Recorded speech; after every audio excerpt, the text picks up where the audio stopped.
sur l'île de la Corse que se disputeront les épreuves.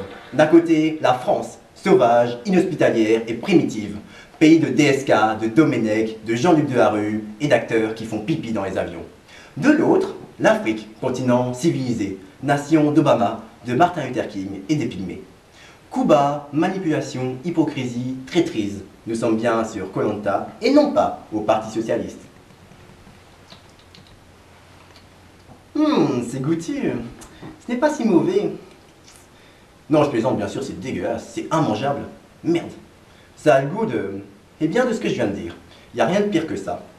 À part peut-être les gâteaux que m'offre si aimablement ma voisine, mais en même temps, ce n'est pas de sa faute, elle ne se rend pas compte, la pauvre. Non seulement elle est aveugle, et en plus, elle est alimentée par une perfusion pour ne pas abîmer son anus artificiel.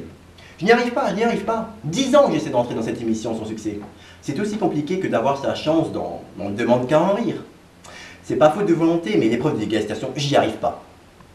Les enfants sont interdits dans l'émission alors que c'est eux qui auraient le plus de chances de gagner. Moi, les gamins, je connais que ça dérange pas de bouffer des vers ou des insectes en tout genre. Et ils se régalent en plus, ces petits cons-là. Maman, j'ai mangé un verre de terre et il continuait à bouger dans ma bouche pendant que je le croquais.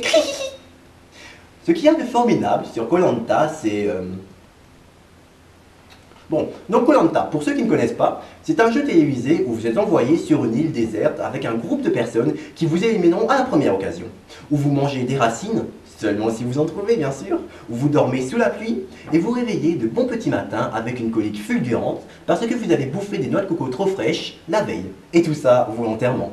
C'est important de préciser, vous n'êtes pas échoué. Si vous êtes dans cette mouise, c'est vous qui l'avez décidé et de plein gré.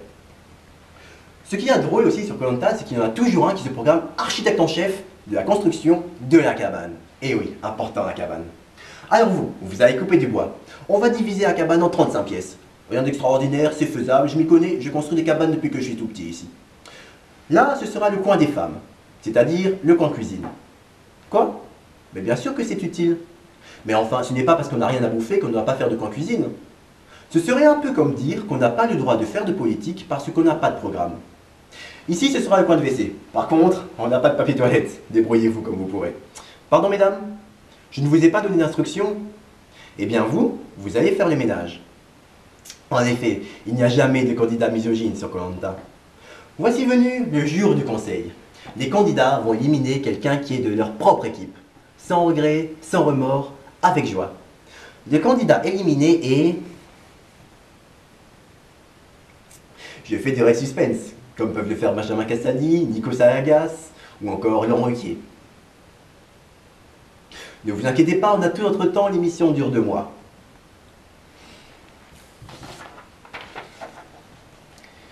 Ne me prends pas mal, si je vote contre toi, ce n'est rien de personnel. C'est que tu es trop fort et que tu risques de nous éliminer aux prochaines élections. Question stratégie, on ne veut pas que tu gagnes, donc nous complotons eux. Nous votons tous contre toi. Rien de personnel, qui aime bien, trahit bien. Venez ici. Les membres de la tribu réunifiée ou non ont décidé d'éteindre votre flambeau, mais de réactiver votre libido. Leur décision est irrévocable. Sauf si un jour ils sont vraiment dans la merde, ils referont appel à vous. Moi, koh Lanta, un jour, si j'y vais, c'est pour séduire. Et oui, j'aime le côté nature chez une femme. Et quoi de plus naturel qu'une femme qui ne s'est pas brossé les dents depuis 1 mois, qui a toujours les mêmes vêtements du matin au soir, du soir au matin. Au moins, pas besoin d'attendre 1 heure qu'elle se prépare. Elle ne monopolise pas la salle de bain, puisqu'il n'y en a pas. Ou alors, je ferai aussi koh Lanta pour mon bronzage. Voilà pourquoi je ferai koh Lanta. Non, je déconne. Si je fais koh Lanta, bien sûr, c'est uniquement pour les 100 000 €. Faut pas déconner non plus.